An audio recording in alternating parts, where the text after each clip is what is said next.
Welcome back here to Texas Today. Your time now is just about 6:45 here on this wonderful Wednesday morning. Right now, we're taking a live look at I-35 at South 18th Street in Waco. Looks like traffic is moving A-OK, at least from this perspective here in Waco. We know students are back in school with Waco ISD, and we also know that I-35 never stop improving. Yeah, and I saw some people braking too. So pump the brakes, slow down. No need for speed. Yeah, please don't. You should have left the house a little bit earlier. But the good news is weather. That's not going to be the big impact of people. Maybe you are running a little bit behind. Now, into that evening commute, you do want to leave a little bit earlier. There's a chance for showers and isolated thunderstorms. Heard a little rumble when I was going to sleep yesterday. Yeah, like yesterday. So like you mentioned, it's into those evening hours that the concern comes, not necessarily as we're getting our day started. The atmosphere gets a little bit more unstable into the evening, and that's why we see that increased chance for activity. But like I mentioned, once again, quiet right now for Central Texas. We see a lot going on across this nation. For one, of course, many eyes are on Hurricane Erin, which is still impacting and moving along the East Coast right now. We see it's brushing up again. So even though this system is not directly have a cone going into our eastern St. North Carolina, Virginia, places like that, we have that high pressure and stationary boundary allowing that steering to take place. They still will feel those impacts along the coastline, increased rip current risk.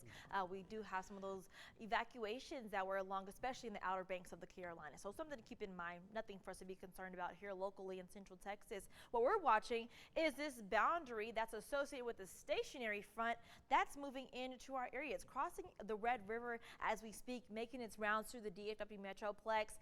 As you can see, activity is dying down as it's moving its way through. So not expecting much, if anything, to actually make its way into our northern counties. So Hillsborough, Waco, Brownwood, not expecting activity to increase into our evening hours. That's when I anticipate a little bit better chances, more impressive rain showers.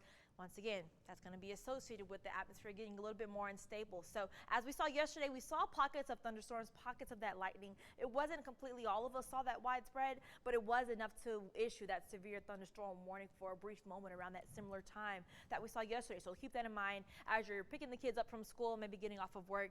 Tomorrow, that chance for rain, showers, it still lingers into Thursday forecast, but coverage won't be as impressive. That's as we'll see another round for a stationary front to kind of sit on top of us, push out the moisture, push in a little bit more drier air into Friday. They get another round into Saturday, Sunday. You can see the blue contours pushing out even more moisture as we get into Sunday and Monday. Well, we will be watching for rain. That's going to also trend down. So into the weekend, drier conditions in store Saturday, Sunday, Monday. But by Tuesday, we'll see low end rain chances back on the board. That's going to be influenced. Yes, another stationary front that's going to sit up to our north. So rain chances aren't as high as of right now, but I do think it's going to be something to just keep a close eye on as we're monitoring the next couple of days. Today's the highest rain chance that we have on our 7-day forecast because of that frontal boundary. It's going to drop those temperatures just slightly. Instead of the upper 90s, we're looking at mid to low 90s. So not that great, not that huge of a change, but hey, we'll take it. We see mostly sunny skies into our weekend forecast. Mike.